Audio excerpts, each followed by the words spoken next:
Hello दोस्तों, story Aditya YT में आपका स्वागत है।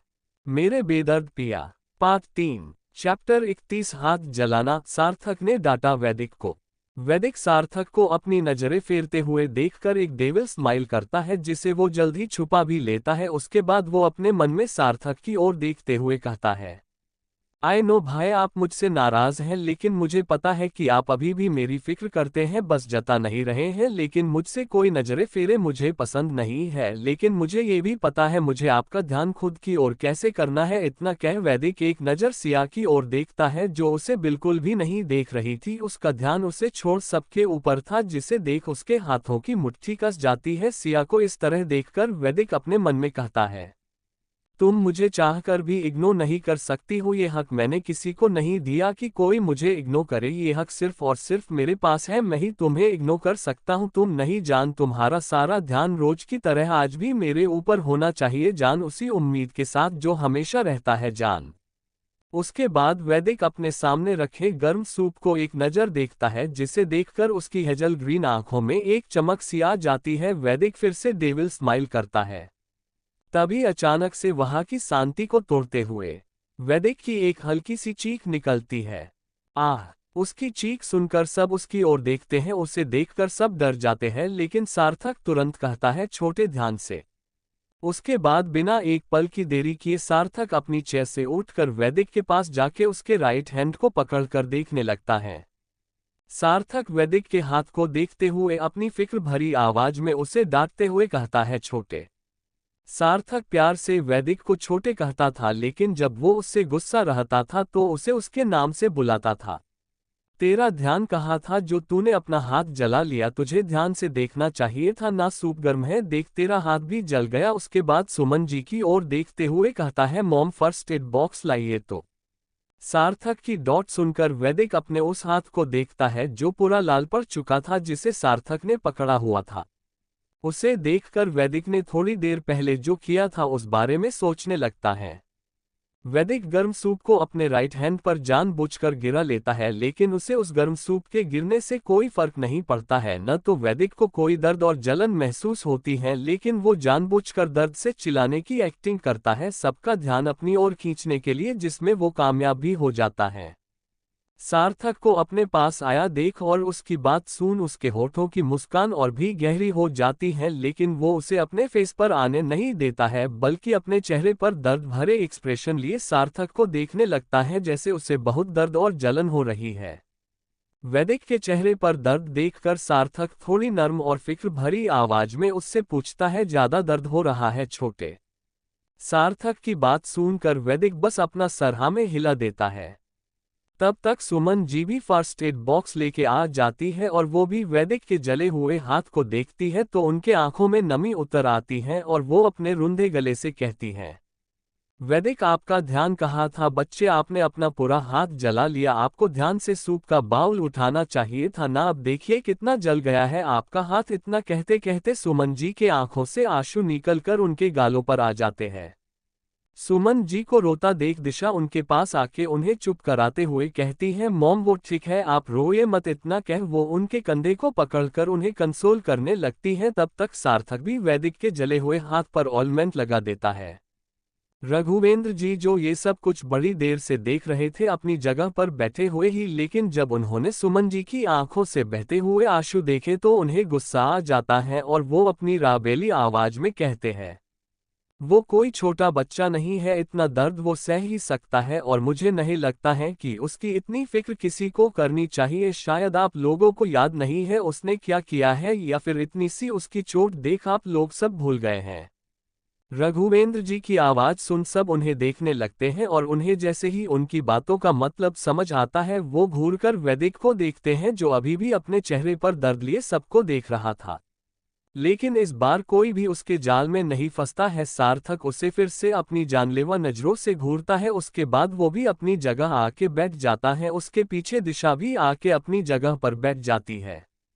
रघुवेंद्र जी अभी भी सुमन जी को वैदिक के पास खड़े हुआ देखकर अपने दांत पिसते हुए कहते हैं, सुमन क्या आपको हमारी बात समझ नहीं आई है या हम रघुवेंद्र जी इसके आगे कुछ कहते कि उससे पहले ही सुमन जी अपनी आंसू भरी आंखों से उन्हें देखते हुए कहती हैं, हम समझ गए। इतना कह वो भी अपनी चेयर के पास आते हुए कहती हैं, सिया बेटा, वैदिक के लिए आप फिर से सूप लेते आए तो।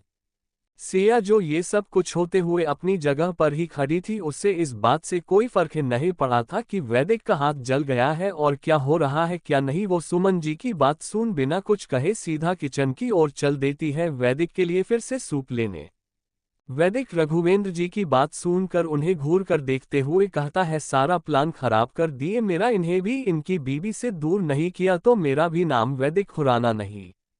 दूसरी ओर से रघुवेंद्र जी भी वैदिक को ही घूर रहे थे और उसी तरह से उसे घूरते हुए अपने मन में वो भी उसके सवाल का जवाब देते हुए कहते हैं, कोशिश करके देख लो, तुम सबको बेवकूफ बना सकते हो पर मुझे नहीं। तुम कुछ भी करो मुझे फर्क नहीं पड़ता है, लेकिन मेरी पत्नी की आंखों में तुम्हारे नाटक करने या तुम्हारे किसी भी चीज के करने से आंसू आए तो तुम्हारी खैर नहीं है।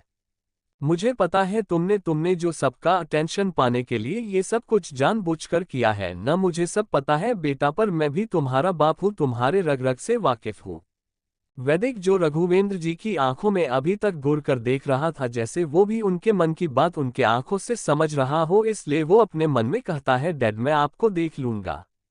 रघुवेंद्र जी भी बदले में उसे एक चिढ़ाने वाली स्माइल पास कर देते हैं। उसके बाद वो अपना पोहा एंजॉय करने लगते हैं। वही सभी लोग रघुवेंद्र जी और वैदिक की इन नजरों वाली लड़ाई से अनजान अपना नाश्ता करने में लगे हुए थे। रघुवेंद्र जी को ऐसे देखकर वैदिक भी बस उन्हें एक नजर घूरकर देखता है। उसके बाद वैदिक किचन की ओर देखता है तो उसे सिया अपने हाथों में एक बाउल पकड़े आती हुई दिखाई देती है। सिया को देख वैदिक अपने उस जले हुए हाथ को देखता है जिस पर सार्थक ने ऑइलमेंट लगाया था, जिसे देख उसके दिमाग में फिर से कुछ आता है और उसके होठों पर फिर से एक शैतानी स्माइल आ जाती है। चैप्टर 32 तुम्हारा दिमाग कुछ ज्यादा ही नहीं चल रहा है सिया, वैदिक को तुम अपने हाथों से खिला दो। सिया सूप का बाउल लाके डाइनिंग टेबल पर वैदिक के सामने रखकर जैसे ही जाने के लिए मुड़ती है, तभी वैदिक कहता है, इसे ले जाओ, मैं नहीं पी सकता हूं। वैदिक की बात सुनकर सबके खाते हुए हाथ रुक जाते हैं। सुमन जी और दिशा वैदिक को कंफ्यूज होके देखने लगती हैं, वही उसके विपरीत रघुवेंद्र जी और सार्थक वैदिक को घूर कर देखते हैं। उसकी बात सुनकर सिया बिना कुछ कहे बाउल को जैसी ही उठाने जाती है, वैसे ही इस बार सार्थक अपने कठोर आवाज में कहता है, रुको सिया। सार्थक की बात सुनकर सिया अपना बढ़ाया हुआ हाथ पीछे खींच लेती है। सार्थक वैदिक की ओर देखते हुए कहता है, क्या तुम बता सकते हो वैदिक, अब तुम सूप क्यों नहीं पीना चाहते हो? सार्थक की बात सुनकर वैदिक खुश हो जाता है, जैसे उसे इसी बात का इंतजार ही था कि कोई उससे ये बात पूछे। सार्थक के पूछते ही वैदिक बिना देर किए अपने इमोशन लेस फेस के साथ सार्थक को देखते हुए कहता है, भाई वो अपना राइट हैंड सार्थक को दिखाते हुए, मेरे हाथ पर सूप गिरने से वो जल गया है, इसलिए मैं अब इस हाथ से नहीं खा पी सकता हूँ, बस इसीलिए मैंने सूप को लेके जाने के लिए बोला। इतना कह वैदिक अपना चेहरा बेचारों वाला बना लेता है, लेकिन इस बार सार्थक को कोई फर्क नहीं पड़ता है। वो जैसे ही कुछ कहने वाला होता है उसके पहले ही दिशा बीच में बोल पड़ती है, वैदिक तुम्हारा हाथ जल गया है, कोई बात नहीं, तुम तब भी सूप पी सकते हो आराम से। दिशा की बात सुनकर वैदिक उससे पूछता है, वो कैसे दिशा? वैदिक का सवाल सुन दिशा खुश होकर जैसे ही कुछ कहने को होती है उसके पहले ही सार्थक बीच में बोल पड़ता है, क्योंकि वैदिक जैसे ही दिशा का नाम लेता है वैसे ही सार्थक अपनी तेज आवाज में कहता है, क्या तुम भूल गए हो बड़ों का नाम नहीं लेते हैं? सार्थक की बात सुनकर वैदिक सार्थक को ऐसे देखता है जैसे पूछ रहा हो, मैंने किसका नाम लिया है? सार्थक भी वैदिक नजरों को समझते हुए कहता है, दिशा का, वो तुम्हारी भाभी है, तुम उसका नाम कैसे ले सकते हो? सार्थक की बात सुनकर वैदिक बिना एक्सप्रेशन वाले चेहरे के साथ कहता है, शायद आप भूल गए हैं भाई, वो मेरी भाभी बाद में बनी, उसके पहले वो मेरी फ्रेंड थी। वैदिक इसलिए ऐसा सार्थक से कहता है क्योंकि वैदिक दिशा और एक लड़का और लड़की जिसके बारे में आपको आगे कहानी में पता चलेगा, चारों दोस्त थे और एब्रॉड में एक साथ पढ़ते थे। सार्थक अक्सर वैदिक से मिलने जाया करता था और वही उसकी मुलाकात दिशा से हुई थी और दोनों ने पहली ही मुलाकात में अपना दिल एक दूसरे को दे दिया था, जिसके बाद वो दोनों ही एक दूसरे से फोन से बातें और एक दूसरे से अक्सर मिलने लगे। इसी तरह वो दोनों एक दूसरे से प्यार करने लगते हैं। जब सबकी स्टडी पूरी हो गई और वो सब इंडिया वापस आ गए तो सार्थक ने सुमन जी और रघुवेंद्र जी को अपने बारे में बता दिया। वैदिक को पहले से पता था दोनों के बारे में और दूसरी तरफ दिशा ने भी अपने पेरेंट्स को बता दिया। उनको भी कोई ऐतराज नहीं था इस रिश्ते से। उसके बाद उन दोनों के पेरेंट्स ने आपस में बात करके शुभ मुहूर्त निकलवा के दोनों की सगाई और शादी करा दी। लेकिन शादी के बाद भी वैदिक दिशा को भाभी ना कहकर उसके नाम से ही बुलाता था, जिस पर सार्थक चिढ़ जाया करता था। लेकिन वैदिक को उससे कोई फर्क नहीं पड़ता था और न ही दिशा को। दिशा दोनों की इस बात को इग्नोर करते हुए अपनी बात कहती है जो वो कब से कहना चाहती थी। तुम्हें सूप सिया पीला देगी सिंपल। दिशा की बात सुनकर सुमन जी खुश हो जाती है और वो बिना देर किए सिया को देखते हुए कहती है, सिया बेटा आप वैदिक को उनका सूप पिला दीजिए तो। लेकिन सुमन जी के विपरीत सार्थक दिशा को घूरते हुए कहता है, तुम्हारा दिमाग कुछ ज्यादा ही नहीं चल रहा है आजकल। दिशा सार्थक की बात सुनकर दिशा सार्थक को देखते हुए कहती है, अब जिसके पास दिमाग होगा उसी का चलेगा ना सार्थक जी। दिशा की बात सुनकर सार्थक बस अपना दांत पीस के रह जाता है। उसके बाद वैदिक की ओर देखता है तो पाता है सिया चुपचाप स्पून से वैदिक को सूप पिला रही थी, सुमन जी कहने पर बिना किसी भाव के। वैदिक को देखने के बाद सार्थक अपने सामने रखा जूस का ग्लास उठाकर जूस पीने लगता है। रघुवेंद्र जी वैदिक को सिया के हाथ से सूप पीते हुए देखकर अपने मन में कहते हैं, नौटंकीबाज कहीं का बीबी को देखना भी नहीं चाहता है, लेकिन खाना पीना उसी के हाथ से ही है। इतना कह वो भी अपना बचा हुआ नाश्ता करने लगते हैं। सिया वैदिक को सूप पिला रही थी लेकिन वो वैदिक को बिना किसी भाव के देख रही थी। उसे देख ऐसा लग रहा था जैसे वो कोई रोबोट हो और उसके मालिक ने उसे ऑर्डर दिया हो, ये काम कर दो, और वो वही काम पूरा कर रही हो। वैदिक सिया के हाथ से सूप पीते हुए कहता है, मैंने कहा था ना कि कोई मुझे इग्नोर करे, मुझे पसंद नहीं है, खासकर वो इंसान जिसका इग्नोर करना मुझे बिल्कुल भी पसंद नहीं है। फिर भी जान तुमने मुझे इग्नोर किया, देखो अब तुम आ गई ना मेरे पास, अब तुम मुझे कैसे इग्नोर कर सकती हो, क्योंकि मैं ही तुम्हें खुद से दूर कर सकता हूँ, तुम मुझसे खुद से दूर नहीं जा सकती हो। इतना कह वो डेविल स्माइल करता है। कुछ देर में सबका नाश्ता हो जाता है, जिसके बाद रघुवेंद्र जी और सार्थक अपने ऑफिस खुराना कॉरपोरेशन के लिए निकल जाते हैं, जिसे सार्थक संभलता था। लेकिन रघुवेंद्र जी इसलिए चले जाते थे कि वो घर पर रहकर बोर न हो। सुमन जी और दिशा हाल में आ जाती है। वैदिक भी अपनी कंपनी खुराना एम्पायर निकल जाता है, जिसे उसने खुद के दम पर खड़ा किया था। आज वो कंपनी इंडिया की टॉप 10 कंपनियों में से नंबर 1 पर थी, जिसे वैदिक ने अपनी कड़ी मेहनत से यहां तक पहुंचाया था और ये एक मल्टीनेशनल कंपनी बन गई थी, जिसके बहुत से ब्रांच विदेशों में भी फैला हुआ था। चैप्टर 33 क्या ये सब असली है, कुछ तो गड़बड़ है। सिया सबके ब्रेकफास्ट कर लेने के बाद डाइनिंग टेबल साफ करती है। उसके बाद खुद भी जाके किचन में एक साइड फर्श पर बैठकर खुद भी अपना ब्रेकफास्ट करती है। उसके बाद वो किचन से निकलकर अपने रूम में जाती है। सिया रूम में आने के बाद सीधे वॉशरूम में जाती है रोज की तरह और वहां पड़े बकेट में वैदिक के कपड़ों को उठाती है और उसे साफ करती है। उसके बाद उन्हें छत पर लेके जाती सुखाने के लिए। कुछ देर बाद सिया छत पर कपड़ा फैला लेने के बाद फिर से रूम में आती है। सिया क्लोजेट रूम में जाकर अपना कबर्ड खोलती है और उसमें से अपना पर्स निकालती है। उसके बाद वो रूम में आके ड्रेसिंग टेबल पर से उस बॉक्स को उठा लेती है जिसमें गहने थे जो उसकी माँ ने उसकी शादी के लिए उसके लिए बनवाए थे। सिया उस बॉक्स को अपने पर्स में डालती है। उसके बाद वो रूम से निकल जाती है। कुछ देर बाद सिया हाल में सुमन जी के सामने खड़ी थी और उसने कुछ पूछ रही थी। माँ, वो हम चेकअप के लिए हॉस्पिटल जा रहे हैं। सिया की बात सुनकर सुमन जी कहती हैं, ठीक है बेटा, हम ड्राइवर को बोल देते हैं, वो आपको हॉस्पिटल तक छोड़ देंगे, वैसे भी आप हमें तो साथ लेके जाएंगी नहीं। सुमन जी की बात सुन सिया उन्हें मना करते हुए कहती है, नहीं माँ, हम खुद चले जाएंगे, वैसे भी आप क्या करेगी जाके हमारे साथ, हम बस आपको बताने आए थे कि हम जा रहे हैं। सिया की बात सुनकर सुमन जी के पास बैठी दिशा सिया से कहती है, सिया तुम अगर ड्राइवर के साथ नहीं जाना चाहती हो तो कोई बात नहीं है, तुम 2 घंटे रुक जाओ। सार्थक जी की एक इम्पोर्टेंट मीटिंग थी इसलिए वो चले गए हैं, कुछ देर बाद वो आ जाएंगे। आज डॉक्टर के पास हमें भी जाना है चेकअप के लिए, तुम भी हमारे साथ ही चलना। दिशा की बात सुनकर सुमन जी भी हामी भर देती है, लेकिन सिया दिशा को भी मना करते हुए कहती हैं, नहीं भाई, कोई बात नहीं है, आप दोनों लोग चले जाएगा, हम खुद ही चले जाएंगे, हम नहीं चाहते हैं कि आपको भी हमारी वजह से कुछ सुनना पड़े। इतना कह सिया बिना आगे और कुछ भी बोले वहां से चली जाती हैं। उसे ऐसे जाते देख सुमन जी की आंखों में फिर से आंसू आ जाते हैं और वो पीछे से सिया को देखते हुए दिशा से कहती हैं, किस्मत ने हमारी मासूम सी बेटी को उस मोड़ पर लाकर छोड़ा है जहां कहने को तो उसके पास पूरा परिवार है, लेकिन वो परिवार न के बराबर है। जहां पर उसके साथ उसके पति को होना चाहिए वहां पर न वो उसके साथ है, ना ही किसी और को उसके साथ रहने दिया है। वैदिक, आप क्यों सिया के साथ ऐसा कर रहे हैं? उनकी तो कोई गलती भी नहीं है, फिर भी आप उन्हें सजा दे रहे। अगर किसी को आपको सजा देनी है तो आप हमें दीजिए, हमारी गलती थी, हमने ही सिया को बुलाया था और हमसे ही उनकी ड्रेस भी खराब हुई, फिर भी वो पार्टी से जा रही थी, हमारी ही जिद के वजह से वो चेंज करने गई और उनके साथ वो सब हो गया। हमें लगा सिया के साथ गलत हुआ, इसलिए हमने आपकी शादी उनसे कराई ताकि सब कुछ ठीक हो जाए, वो अपने दर्द को भूलकर आपके साथ आगे बढ़े और लाइफ में खुश रहें। लेकिन आपने शादी तो की, साथ में उनकी खुशी भी उनसे छीन ली आपने।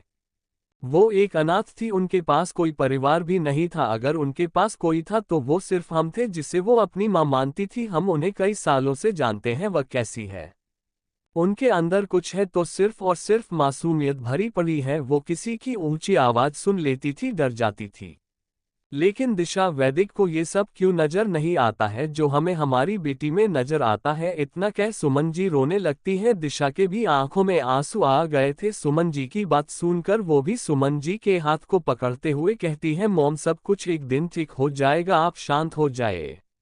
दिशा की बात सुनकर सुमन जी जो हाथ दिशा ने सुमन जी के हाथ पर रखा था, दिशा के उस हाथ पर अपनी पकड़ कसते हुए कहती हैं, कैसे ठीक होगा दिशा, और हम कैसे शांत रहे? आपने देखा न उन्होंने आपको और हमें कैसे मना कर दिया। उन्हें क्या लगता है हमें पता नहीं है उन्होंने ऐसा क्यों कहा? उन्होंने सिर्फ वैदिक की वजह से ऐसा कहा है। वैदिक ही नहीं चाहते थे कि कोई उनकी मदद करे या फिर उन्हें कोई कुछ दे, उनकी जरूरत पूरी करे। इसलिए सिया ना ही किसी से कुछ कहती है और ना ही किसी से कुछ लेती है, अपनी सारी जरूरतें खुद ही पूरी करती है। हमें कभी कभी लगता है वो किसी और ही दुनिया में जा रही है जिसमें सिर्फ और सिर्फ एक अकेलापन है, उसके सिवा कुछ भी नहीं है। सुमन जी की बात सुनकर दिशा भी उनकी बात से सहम होते हुए कहती है, मॉम आप सही कह रही है। दूसरी ओर सिया खुराना मैंशन के गेट के बाहर निकल गई थी और इस समय वो मैंशन से थोड़ी दूर रोड के किनारे पर खड़ी थी और टैक्सी का वेट कर रही थी। वहीं सिया से कुछ दूर पर एक कार खड़ी थी जिसमें एक आदमी बैठा हुआ था और उसने अपने कानों में ब्लूटूथ लगाए हुए था। वो आदमी सिया के ऊपर अपनी पैनी नजरें गड़ाए हुआ था।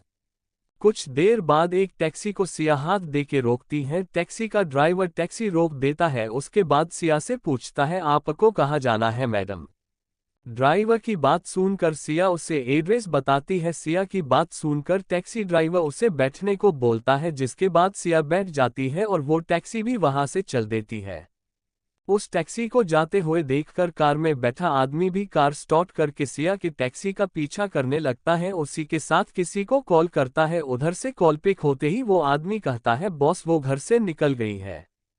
कॉल के दूसरी ओर से उसका बॉस कुछ कहता है, जिसे सुनकर वो आदमी कहता है, जी बॉस मैं समझ गया। लेकिन तभी वो सिया की टैक्सी को घूमते हुए देखता है, जिसे देख वो आदमी कॉल पर अपने बॉस से कहता है, बॉस वो दूसरी ओर जा रही है। उस आदमी की बात सुनकर दूसरी ओर से फिर से उसका बॉस कुछ कहता है, जिसे सुनकर वो आदमी कहता है, जी बॉस मैं पीछा करता हूँ और बताता हूँ वो कहाँ जा रही है। इतना कह वो आदमी कॉल कट कर देता है। उसके बाद सिया का पीछा करने लगता है। कुछ देर बाद सिया की टैक्सी एक ज्वेलरी शॉप के पास आके रुकती है। सिया उसमें से निकलकर उस ड्राइवर से कहती है, भैया आप 10 मिनट यहीं पर वेट कीजिए, फिर मैं आती हूँ, यहाँ पर मुझे थोड़ा सा काम है, उसके बाद मुझे कहीं और जाना है। सिया की बात सुनकर टैक्सी ड्राइवर कहता है, ओके मैडम। उसके बाद सिया उस ज्वेलरी शॉप के अंदर चली जाती है। सिया के ठीक पीछे वो आदमी भी ज्वेलरी शॉप के अंदर चला जाता है और सिया से थोड़ी दूरी बनाकर उस पर नजर रखने लगता है। सिया शॉप के अंदर एक काउंटर के पास जाती है जहां पर एक आदमी अपने आंखों पर चश्मा लगाए हुए बैठा था। देखने से वो इस शॉप का मालिक लग रहा था। सिया उसके पास जाती है और बहुत ही रिस्पेक्ट के साथ उस आदमी से कहती है, सुनिए। सिया की बात सुनकर वो आदमी उसकी ओर देखता है, उसके बाद अपने चश्मे को सही करते हुए कहता है, जी मैडम बोलिए आपको क्या चाहिए। उसकी बात सुनकर सिया कहती है, वो हमें कुछ चाहिए नहीं बल्कि हमें ये बेचना है। इतना कह सिया अपने पर्स में से बॉक्स को निकालती है और उसे उस शॉप के मालिक की ओर बढ़ा देती है। शॉप का मालिक उस बॉक्स को अपने हाथ में लेता है, उसके बाद वो उसे खोलकर देखता है। उस बॉक्स में रखी ज्वेलरी को देखकर मालिक के आंखों में चमक आ जाती है और उसी के साथ वो एक एक कर सारे गहनों को छूकर देखने लगता है। वो सबसे पहले उसमें से एक जोड़ी सोने का कंगन निकालता है, उसके बाद एक हार को छूकर देखता है और उसे भी बॉक्स से बाहर निकाल कर रखता है। उसके बाद उसमें से एक सोने की चेन निकालता है जो देखने से लग रहा था वो किसी छोटी बच्ची का हो। उसके बाद वो उस बॉक्स में से 2 जोड़ी झुमके को उठाकर देखता है को बहुत ही सुंदर थे। फिर वो एक चांदी की पाजेब को छूते हुए अपने मन में कहता है, क्या ये भी असली है। जितनी चमक उन गहनों में थी उससे भी ज्यादा चमक उस मालिक के आंखों में थी। और उसी चमक के साथ शॉप का मालिक सिया को देखते हुए कहता है, मैडम क्या ये सब असली है। उसकी बात सुनकर सिया हाँ में अपना सर हिला देती है, जिसे देख मालिक के आंखों में लालच साफ साफ दिखाई दे रही थी। लेकिन वो उसे छुपाते हुए कहता है, लेकिन हमें पहले इसे चेक करना होगा ये असली है या नहीं, क्योंकि आजकल मार्केट में लोग सोने के नाम पर उसका पानी चढ़ाकर नकली गहने देते हैं। मालिक की बात सुनकर सिया कहती है, नहीं ये असली है, ये गहने प्योर गोल्ड के हैं, आप इसे चेक कर सकते हैं। सिया की बात सुनकर ज्वेलरी शॉप का मालिक किसी को बुलाता है, उसके बाद वो उसे सारे गहने देते हुए कहता है, इसे चेक करके पता करो ये असली है या नकली।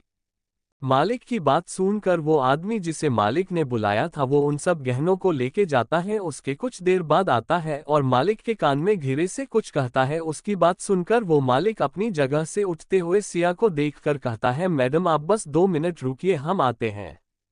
उसकी बात सुनकर सिया अपना सर हाँ में हिला देती है। सिया से कुछ दूर खड़ा वो आदमी जो सिया का पीछा कर रहा था वो शॉप के मालिक को उठकर जाता हुआ देखकर अपने मन में कहता है, कुछ तो गड़बड़ है। उसके बाद वो भी उस मालिक के पीछे चला जाता है। चैप्टर 34 पर अब मेरा मन नहीं है कि मैं तुम्हें पैसे दूं, जान प्यारी है तो ये मुझे दे दो। वो आदमी उस शॉप के मालिक का पीछा करते हुए जब उसके पास आता है तो उसे उन दोनों की आवाज सुनाई देती है, जिसे सुनकर वो आदमी एक जगह पर रुक जाता है जहां से वो उन दोनों की बातें साफ साफ सुन सके। शॉप का मालिक उस आदमी से कहता है, बोलो। वो आदमी उसकी बात सुनकर कहता है, सर ये गहने असली है और इनकी कीमत भी बहुत है मार्केट में, लेकिन मुझे जहां तक पता है उस लड़की को ये बात पता नहीं है, इसलिए ही वो इसे यहाँ बेचने आ गई है। उस आदमी की बात सुनकर मलिक के होठों पर मकारी भरी हंसी आ जाती है और वो उसी हंसी के साथ कहता है, ये तो मैं ये गहने देखते ही पहचान गया था और उसकी भोली सूरत से ही बता सकता हूँ कि उसे इस बारे में कुछ भी नहीं पता है कि इन गहनों की कीमत कम से कम मार्केट में 10 से 11 लाख होगी, लेकिन उस बेवकूफ को नहीं पता है। इतना कह वो हंसने लगता है, फिर अपनी हंसी को रोकते हुए कहता है, ठीक है पहले चलो पता करते हैं वो इन गहनों के बदले क्या चाहती है। इतना कह वो फिर से अपनी जगह पर आ जाता है। उन दोनों की बात सुनकर सिया का पीछा करने वाला आदमी अपने मन में कहता, मुझे उसके चेहरे को ही देखकर पता चल गया था कुछ तो गड़बड़ है, मुझे जल्दी से ये बात बॉस को बतानी होगी, चल वीर काम पर लग जा। इतना कह वो आदमी जिसका नाम वीर था अपने बॉस को कॉल लगा देता है। कॉल पिक होते ही उधर से कुछ आवाज आती है जिसे सुनकर वीर कहता है, बॉस वो एक ज्वेलरी शॉप पर आई है और वो अपने साथ कुछ गहने लाई है शायद बेचने के लिए, जिसकी कीमत बहुत है मार्केट में, लेकिन अभी मैंने उस शॉप की मालिक की जो बात सुनी उसके हिसाब से मुझे लगता है वो उनको उसकी पूरी कीमत नहीं देने वाला है। वीर की बात सुनकर उसका बॉस उधर से कुछ कहता है जिसे सुनकर वीर डर जाता है, फिर अपनी घबराई हुई आवाज में कहता है, जजी बाबा बॉस आपका काम हाँ हो जाएगा। वीर की बात जैसे ही खत्म होती है उसे कॉल के कट होने की आवाज आती है। कॉल कट जाने के बाद वीर फिर से सिया से कुछ दूरी बना के खड़ा हो जाता है और उन्हें देखते हुए उनकी बातें सुनने लगता है। शॉप का मालिक सिया से कहता है, मैडम ये गहने तो असली है लेकिन आज के समय में इसका दाम बहुत कम है। उसकी बात सुनकर सिया थोड़ा सा हताश हो जाती है, फिर अपने बुझे मन से कहती है, फिर भी आप इसके बदले हमें कितने पैसे दे सकते हैं। उसकी बात सुनकर शॉप का मालिक अपने मन में बहुत खुश हो जाता है और वो अपने सामने रखे गहने को लालची निगाहों से देखते हुए कहता है, मैं आपको इसका 3 लाख रुपए ही दे सकता हूँ। अगर आप इतना लेना चाहती हैं तो ठीक है, नहीं तो आप इसे ले जा सकती हैं। शॉप के मालिक की बात सुनकर सिया खुश हो जाती है और वैसे ही चहकते हुए कहती है, 3 लाख रुपए आप सच कह रहे हैं। सिया को इतना खुश देखकर शॉप का मालिक हमें अपना सर हिलाकर अपने मन में कहता है, दिखने में ही मासूम नहीं है, सच में ही मासूम है, पर मुझे क्या, अपना तो बिजनेस ही है लोगों को लूटने का। इतना कह वो भी मुस्कुराने लगता है। सिया उसकी हाँ सुनकर जल्दी से कहती है, ठीक है फिर आप मुझे क्या अभी इसके बदले पैसे दे सकते हैं। सिया की बात सुनकर शॉप का मालिक खुश हो जाता है और वो उसी तरह से कहता है, हाँ क्यों नहीं। वैसे आप पैसे कैश लेना चाहेंगी या फिर मैं आपको ऑनलाइन ट्रांसफर कर दूं? उसकी बात सुनकर सिया कहती है, नहीं आप हमें कैश ही दे दीजिए। सिया की बात को सुनकर शॉप का मालिक जल्दी से 500 रुपए की 6 घड़ी निकालता है और उसे सिया के सामने करते हुए कहता है, देख लो मैडम, पूरे पैसे हैं। सिया उन पैसों को देखकर खुश हो जाती है और उसे अपने हाथ में लेके देखने लगती है। कुछ देर बाद सिया को देखते हुए पूछता है, पूरे पैसे हैं ना मैडम? सिया जो पैसे गिन रही थी वो उसकी ओर देखते हुए कहती है, हाँ पैसे तो पूरे हैं, ठीक है अब हम चलते हैं और आपका बहुत बहुत शुक्रिया जो आपने हमें इतना पैसा दिया इन गहनों के बदले में। सिया ऐसा इसलिए कहती है क्योंकि उसे सच में उन गहनों की कीमत पता नहीं थी। उससे लगता है 3 लाख रुपए उन गहनों के हिसाब से बहुत है, लेकिन मासूम सी सिया को क्या पता कि उस मालिक ने उससे झूठ बोलकर उसे बेवकूफ बनाया है। सिया की बात सुनकर वो मुस्कुरा देता है। उसके बाद सिया उन पैसों को अपने पर्स में डालकर उस शॉप से बाहर जाने लगती है। सिया को बाहर की ओर जाते हुए देखकर शॉप का मालिक अपने सामने रखे गहने के बॉक्स को देखते हुए कहता है, आज बहुत दिनों के बाद कोई फंसा है। इतना कह वो जैसे ही उस बॉक्स को उठाने जाता है, ठीक तभी कोई आके उस बॉक्स पर अपने हाथ रख देता है। शॉप का मालिक उस बॉक्स पर जब किसी का हाथ देखता है तो वो अपने सामने खड़े एक शख्स को पाता है जिसकी हाइट लगभग 5 फुट 10 इंच थी। उसकी मस्कुलर बॉडी थी, दिखने में भी बहुत हैंडसम था। उसने इस समय एक ब्लैक जीन्स और वाइट शर्ट पहन रखा था और उसके एक कान में ब्लूटूथ लगा हुआ था और उसने अपने बालों को जेल से सेट किया हुआ था। उसे देखकर शॉप को मालिक कहता है, तुम कौन हो और तुमने इस बॉक्स को क्यों पकड़ा है? इसे छोड़ो, ये मेरा है। उस मालिक की बात सुनकर वो शख्स कुछ सोचते हुए कहता है जो चीज को मेरे बॉस ने मुझे लाने के लिए कहा हो उसे मैं किसी भी कीमत पर अपने बॉस को ले जाकर देता हूं, क्योंकि वीर कभी भी अपने बॉस को अपने काम से नाराज होने मौका नहीं देता है। ये शख्स कोई और नहीं बल्कि वीर ही था। वीर की बात सुनकर शॉप का मालिक उससे घूरते हुए कहता है, मुझे तुम्हारे बॉस से कोई लेना देना नहीं है, तुम अपना हाथ हटाओ इस पर्स से और मुझे अपना काम करने दो। उस शॉप के मालिक की बात सुनकर वीर कहता है, मैं तुम्हें तुम्हारा काम करने से नहीं रोकूंगा, बस मुझे मेरा काम करने दो। ये बॉक्स मुझे यहाँ ले जाने दो, तुमने जितना पैसा इसके बदले दिया है उन्हें वो तुम्हें मिल जाएगा। इतना कहकर वीर ज्वेलरी बॉक्स को उठा लेता है। वीर को बॉक्स उठाता देखकर शॉप का मालिक कहता है, नहीं मैं तुम्हें ये नहीं दूंगा और न ही मुझे पैसे चाहिए, मैंने इसकी सही कीमत देके इसी लिया है। उसकी बात सुनकर वीर अपनी भवों को उचाकते हुए कहता है, क्या तुम शी कह रहे हो? वीर की बात सुनकर शॉप के मालिक को लगाता है कि वीर उसकी बातों में आ रहा है, इसलिए वो जल्दी से कहता है, हाँ मैंने उस लड़की को इसके बदले बहुत पैसे दिए हैं, इसलिए तुम इसे नहीं ले सकते हो, ये अब से मेरा हुआ।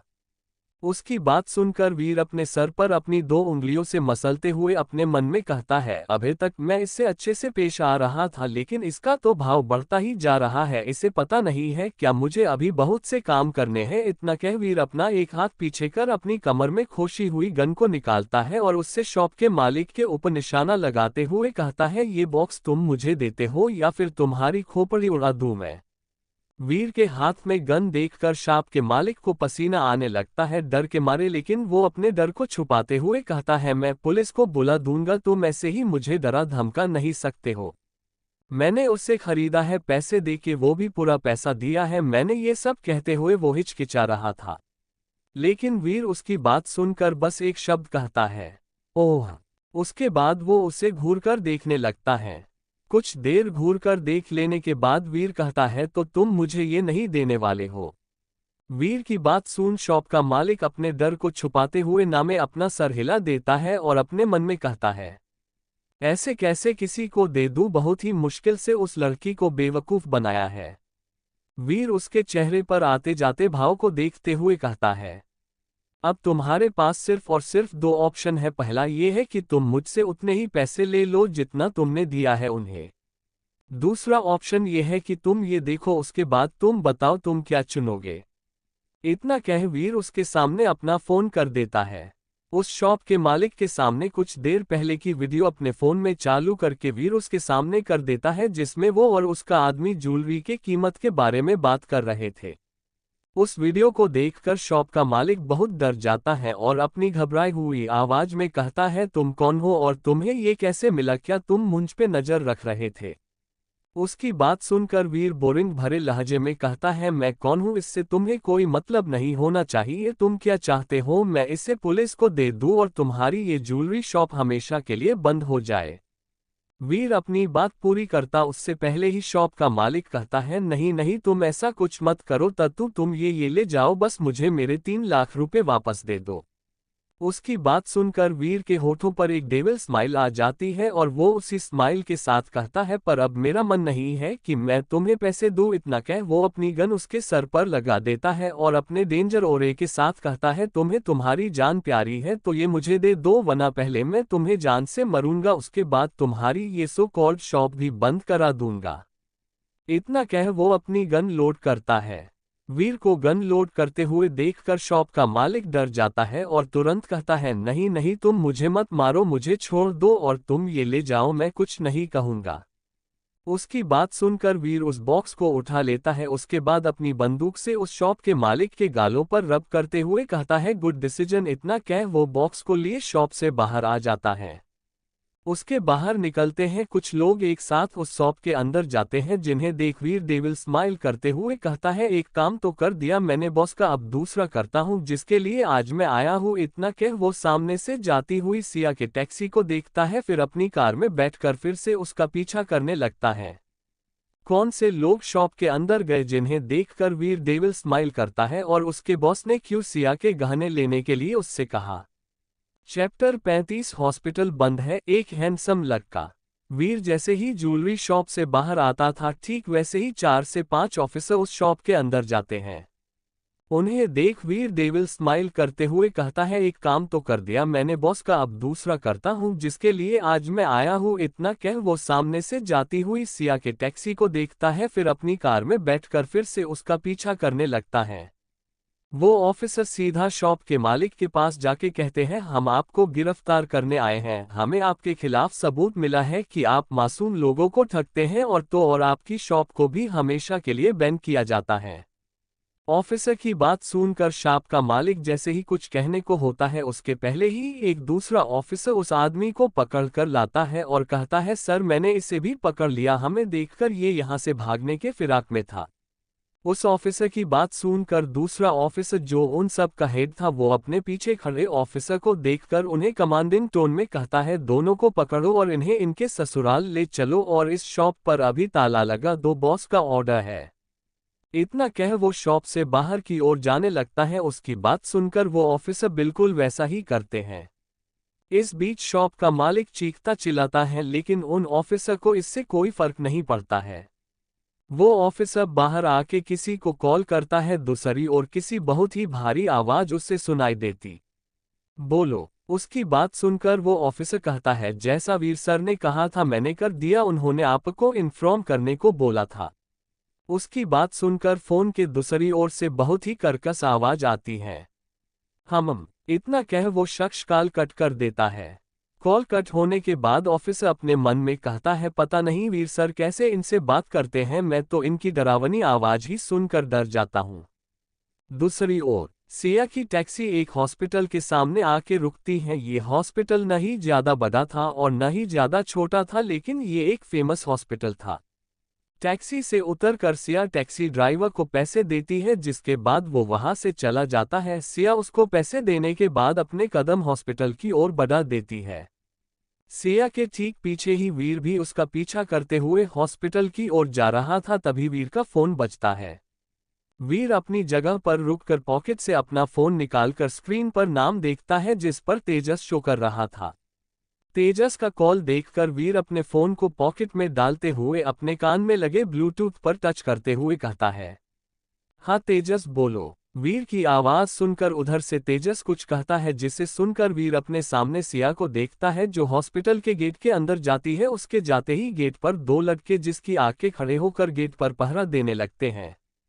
उसे देखते हुए वीर जल्दी से कहता, क्या तुम मजाक कर रहे हो या तुमने पी रखी है? अगर ऐसा होता तो वो हॉस्पिटल के अंदर कैसे जाती? इतना कह वीर कॉल डिस्कनेक्ट करते हुए कहता है, सुबह सुबह में ही मिला हूँ, इसे बेवकूफ बनाने के लिए खुद तो यही आसपास किसी कोने में छिपा हुआ होगा और मुझे बोल रहा है। इतना कह वो भी हॉस्पिटल की ओर कदम बढ़ा देता है।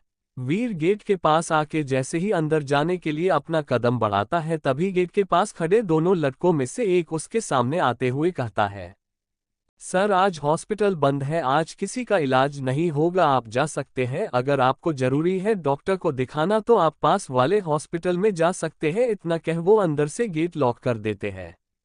उसकी बात सुन वीर अपनी जगह पर जम जाता है। उसे होश तब आता है जब उसे गेट लॉक होने की आवाज सुनाई देती है। वो जैसे ही कुछ बोलने को होता है तब तक वो दोनों लोग लड़के वहां से गेट लॉक कर जाते हुए नजर आ रहे थे। हॉस्पिटल के अंदर सिया जैसे ही अपना कदम हॉस्पिटल के अंदर रखती है ठीक वैसे ही उसके सामने एक लड़का अपने हाथों में फूलों का गुलदस्ता लिए अचानक से खड़ा हो जाता है। उसे देखकर सिया डर जाती है और डर की वजह से अपने सीने पर एक हाथ रखकर एक कदम पीछे हो जाती है। गुलदस्ते की वजह से सिया को उस लड़के का चेहरा नजर नहीं आ रहा था जिसे देखकर सिया अपनी कांपती हुई आवाज में कहती है, कौन हो तुम? सिया की बात सुनकर वो लड़का अपने चेहरे के सामने से फूलों को हटाता है। फूलों के हटते ही उसका हैंडसम सा चेहरा सिया के सामने था।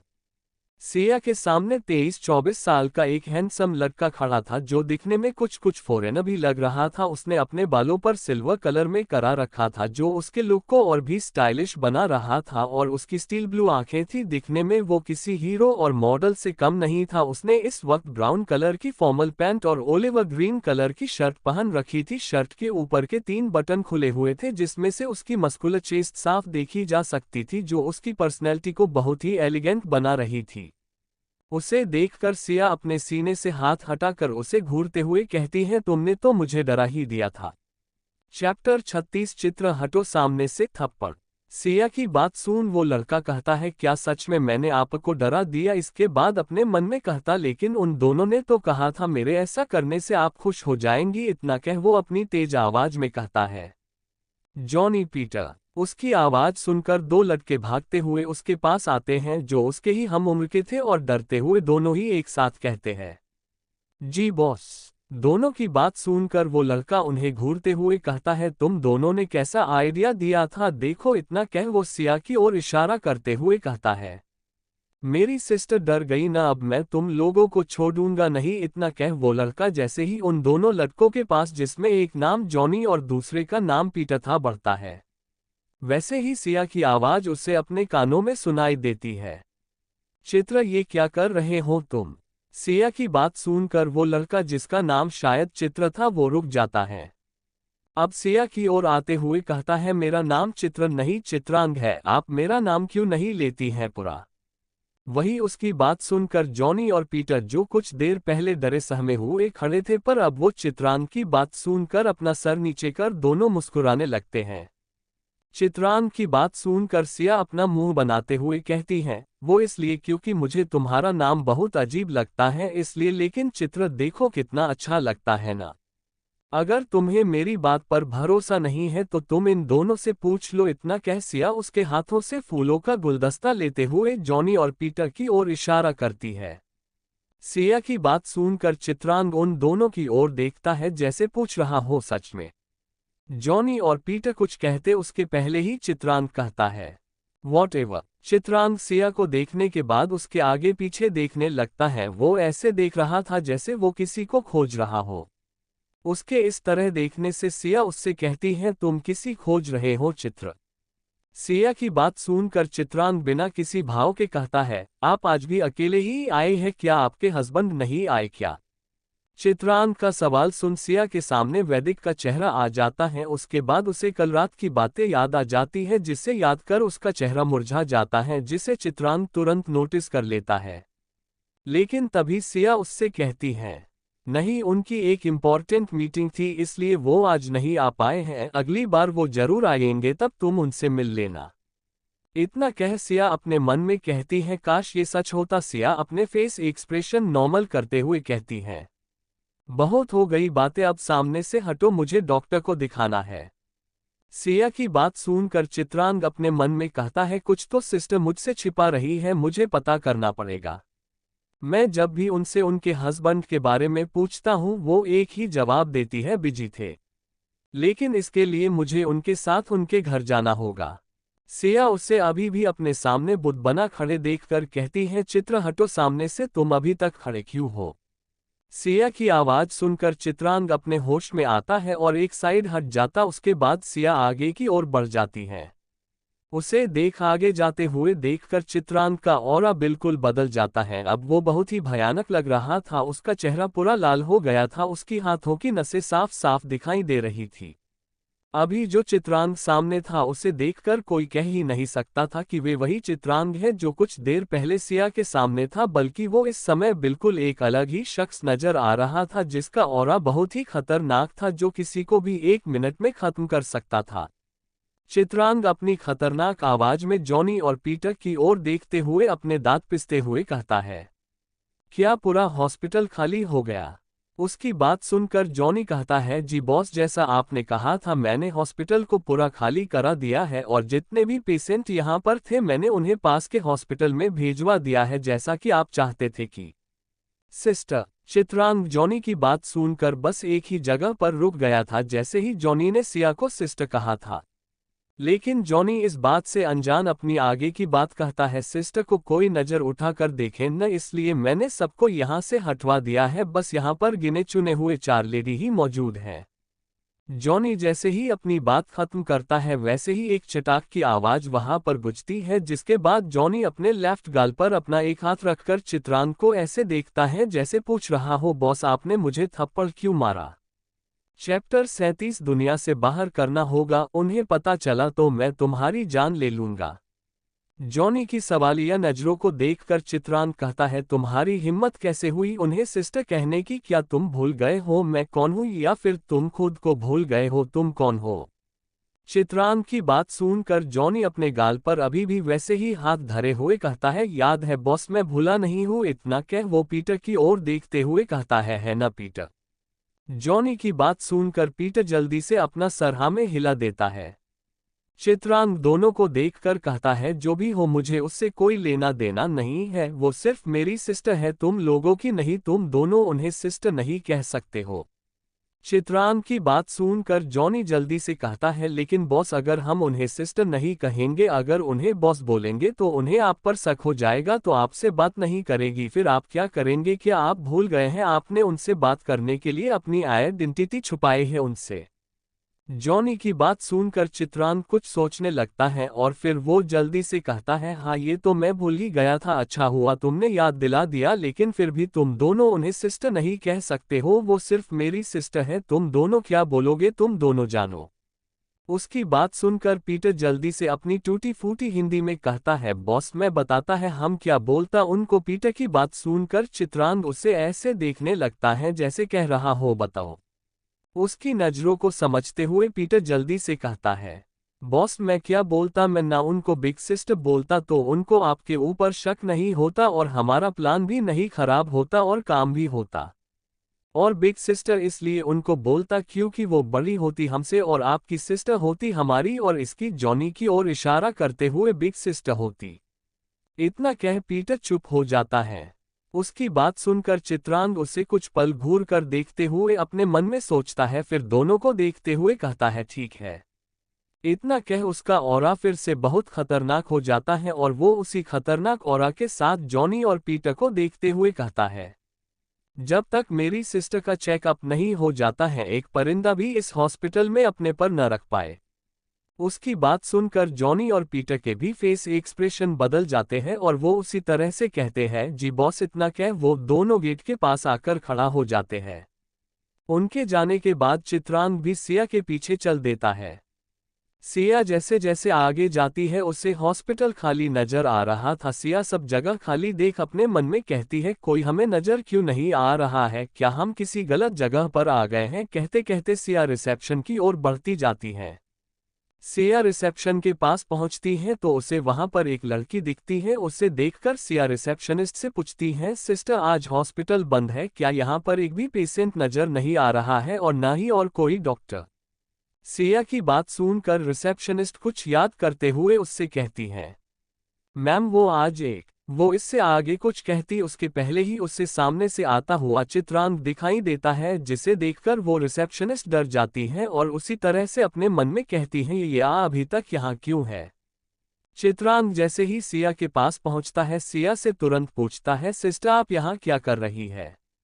रिसेप्शनिस्ट चित्रांग के मुंह से सिया के लिए सिस्टर सुनकर और भी डर जाती है। उसके माथे पर हल्का हल्का पसीना आने लगता है और अपने मन में डरते हुए कहती है, तो क्या इस साइको यही बहन है जिसके लिए इसने पूरे हॉस्पिटल को सर पर उठा लिया था खाली कराने के लिए।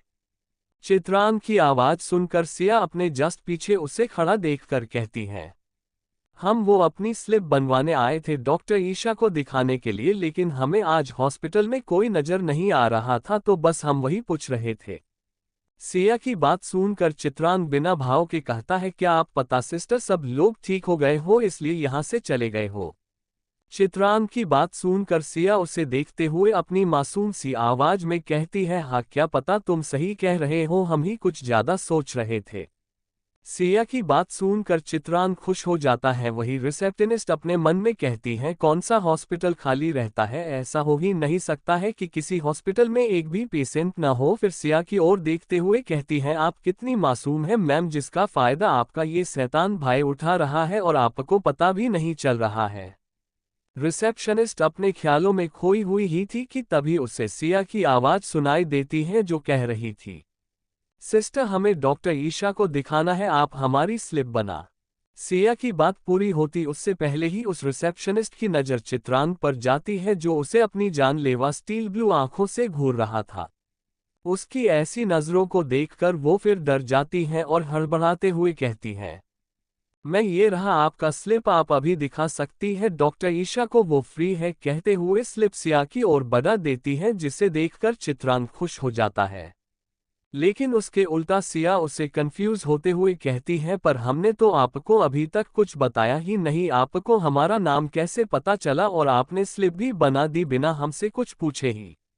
सिया की बात सुनकर चित्रांग अपने सर पर अपनी 2 उंगली रखकर उसे हल्का हल्का रफ करने लगता है और उसी तरह वो रिसेप्शनिस्ट को अपनी खतरनाक आंखों से घूरने लगता है जैसे वो अभी उसे जान से मार देगा अगर उसने सिया को कोई अच्छा सा जवाब नहीं दिया तो। सिया की बात सुनकर रिसेप्शनिस्ट डर से अपना ठुक गटकते हुए एक नज़र चित्रांग को देख उसके बाद सिया को अपनी कप कपाती हुई आवाज में कहती है, वो मैं मैम आपका कई बार से आ रहे हो न डॉक्टर ईशा को दिखाने, तो हमें सब याद हो गया है। इतना कह वो चुप हो जाती है। रिसेप्शनिस्ट की बात सुनकर सिया अपना सर हिलाकर स्लिप लेते हुए कहती है, ओह अच्छा। सिया स्लिप लेते हुए डॉक्टर ईशा के केबिन की ओर बढ़ जाती है। चित्रांग सिया को जाते हुए देखकर उस रिसेप्शनिस्ट से कहता है, मुझे लापरवाह करने वाले लोग पसंद नहीं है, मेरा एक ही वसूल है, लापरवाही करने वाले को सजा देना, और तुमने तो वो लापरवाही की है जिससे उन्हें पता चल जाता और उन्हें मेरे ऊपर शक हो जाता, तो तुम्हें इसकी सजा तो मिलनी ही चाहिए ना।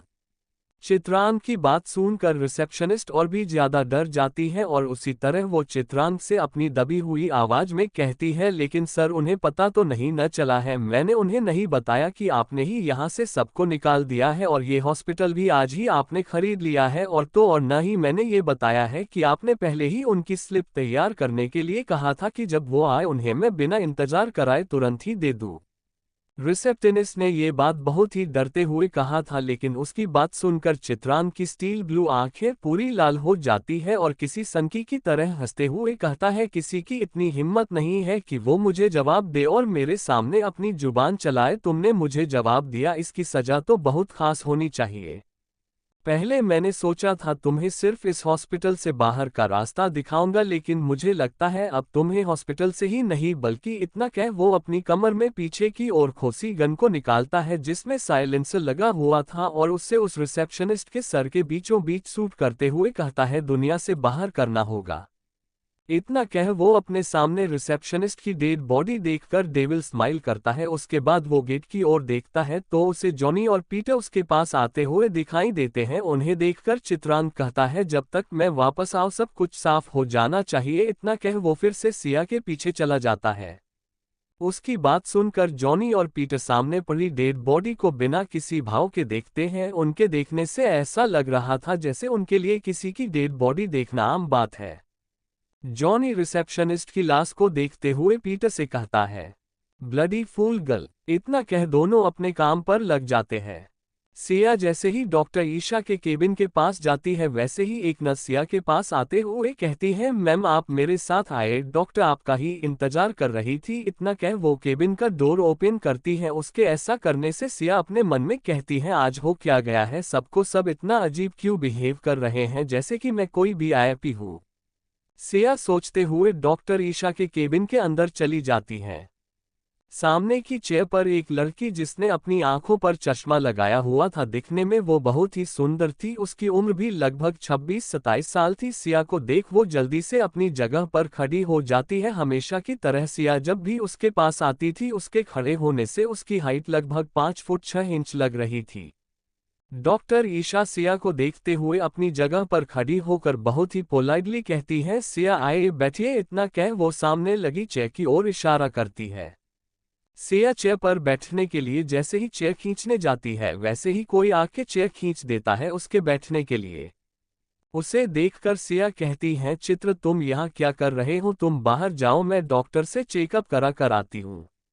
जिसने सिया के बैठने के लिए चेयर खींची थी वो कोई और नहीं बल्कि चित्रांत था। वो सिया की बात सुनकर सिया के लेफ्ट साइड चेयर पर बैठते हुए कहता है नहीं मैं कहीं नहीं जा रहा हूँ, मुझे भी जनाना है कि ये आपको क्या बताती है। इतना कह वो डॉक्टर ईशा को घूरने लगता है जैसे वो आंखों ही आंखों से उसे कुछ वार्निंग दे रहा हो।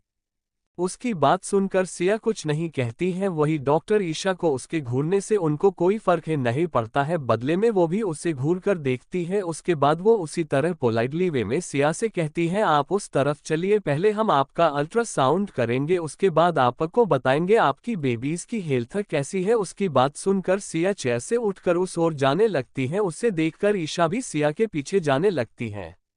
ईशा जैसे ही अपना पहला कदम आगे बढ़ाने को होती है तभी चित्रांत फुर्ती के साथ अपनी चेयर पर से खड़ा होकर बिल्कुल उसके सामने आ जाता है और उसके कान के पास झुककर अपनी डरावनी आवाज में कहता है आज सुबह जो भी हुआ है अगर इसके बारे में उन्हें पता चला तो मैं तुम्हारी जान ले लूंगा और किसी को पता भी नहीं चलेगा। इतना कह वो ईशा से दूर होकर अपनी चेयर पर बैठ जाता है और डेविल स्माइल करते हुए उसे देखने लगता है और अपना दोनों पैर टेबल पर रख देता है किसी बादशाह की तरह। चित्रांत को देखकर लग ही नहीं रहा था कि वो अभी अपनी जगह से उठा था और उसने डॉक्टर ईशा से कुछ कहा था। उसे इस तरह देखकर ईशा अपने मन में कहती है जो आज तुमने किया है उसकी तो भरपाई तुम्हें करनी ही पड़ेगी। तुम्हें क्या लगता है तुम्हारे धमाकाने की वजह से मैं यहाँ हूँ तो तुम बल्कि गलत हो, मैं यहाँ पर रुकी थी तो सिर्फ अपनी मर्जी से। इतना कह वो आज जो सुबह में हुआ था उसके बारे में सोचने लगती है। फ्लैशबैक। ईशा जैसे ही हॉस्पिटल में अपना कदम रखती है उसे हॉस्पिटल में सभी लोग भागते हुए नजर आते हैं। इधर से उधर उन्हें इस तरह भागते हुए देखकर ईशा अपने मन में कहती है चित्रांत की असली पहचान क्या है और उसने सिया से क्यों छुपाई है अपनी असली पहचान। चित्रांत ने क्या हॉस्पिटल सच में खरीद लिया है। डॉक्टर ईशा सिया को देखते ही क्यों अपनी जगह से खड़ी हो गई थी। क्या सिया को रिसेप्शनिस्ट के डेथ के बारे में पता चलेगा। चैप्टर 38 चित्रांत ने किया ईशा को किस, सिया सिर्फ और सिर्फ उसकी ही है। ये आज हुआ क्या है कि लोग यहाँ से वहाँ भाग रहे हैं। उसके बाद फिर खुद से ही कहती है वैसे भी मुझे क्या करना है, मैं यहाँ जिस काम के लिए आई हूँ वो करती हूँ। उसके बाद वैसे भी मुझे अपने हॉस्पिटल भी जाना है अपने पेशेंट देखने के लिए, बस सिया का चेकअप कर लूँ, वैसे भी उसके आने का टाइम हो ही गया है, फिर यहाँ से चली जाऊंगी क्योंकि मेरा इस हॉस्पिटल में बस एक यही काम होता है और मैं इसीलिए ही महीने में 3 बार यहाँ आती हूँ ताकि सिया का रेगुलर चेकअप कर सकूँ और उसे सिया हेल्थ के बारे में बता सकूँ। ईशा खुद से ही बातें करते हुए आगे जा रही थी, तभी उससे एक नस आके टकरा जाती है जिससे वो गिरने को होती है, लेकिन खुद को संभाल लेती है। उसके बाद वो उस नस को देखते हुए पूछती है, यहाँ हो क्या रहा है और किस बात की यहाँ अफरा तफरी मची हुई है। ईशा की बात सुनकर नस कहती है, डॉक्टर ईशा, अच्छा हुआ आप आ गई। वो एक सरफिरा लड़का अपने कुछ लोगों के साथ आया है और उसने ही हॉस्पिटल खाली करने को बोला है और वो आपको ही खोज भी रहा है। उसकी बात सुनकर ईशा उससे कहती है, लेकिन ऐसा कोई कैसे कर सकता है? यहाँ के हेड डॉक्टर कहाँ है? क्या उन्होंने उसे नहीं रोका ये सब करने से? ईशा का सवाल सुन वो नर्स कहती है, डॉक्टर मुझे ज्यादा कुछ तो नहीं पता है, बस मैंने डॉक्टर्स को आपस में बात करते हुए सुना है कि इस हॉस्पिटल को उसने खरीद लिया है और साथ में बगल के भी हॉस्पिटल को भी, और यहाँ के सारे पेशेंट और डॉक्टर को वहाँ शिफ्ट करने का ऑर्डर दिया है, वो भी 30 मिनट के अंदर ही। लेकिन उसकी बात को यहाँ के हेड डॉक्टर नहीं सुन रहे थे, तो उसने उनके कंधे पर शूट कर दिया जिससे सभी लोग डर गए और उसने जो कहा था उसे करने में लगे हैं। अब इससे ज्यादा मुझे कुछ भी नहीं पता है। ये सब कहते हुए वो नर्स भी वहाँ से भागने लगती है। उसकी बात सुनकर ईशा अपने मन में कहती है, ऐसा है तो फिर मेरा क्या काम यहाँ? इतना कह वो बाहर की ओर मुड़ जाती है। ईशा जैसे ही मुड़ती है, ठीक उसके सामने एक लड़का आके खड़ा हो जाता है और उसे घूरते हुए ऊपर से नीचे तक देखता है। उसके बाद वो ईशा से कहता है, तुम डॉक्टर ईशा होती जिसे बॉस खोजती और तुमको उनके पास ले जाने का हमें ऑर्डर देती।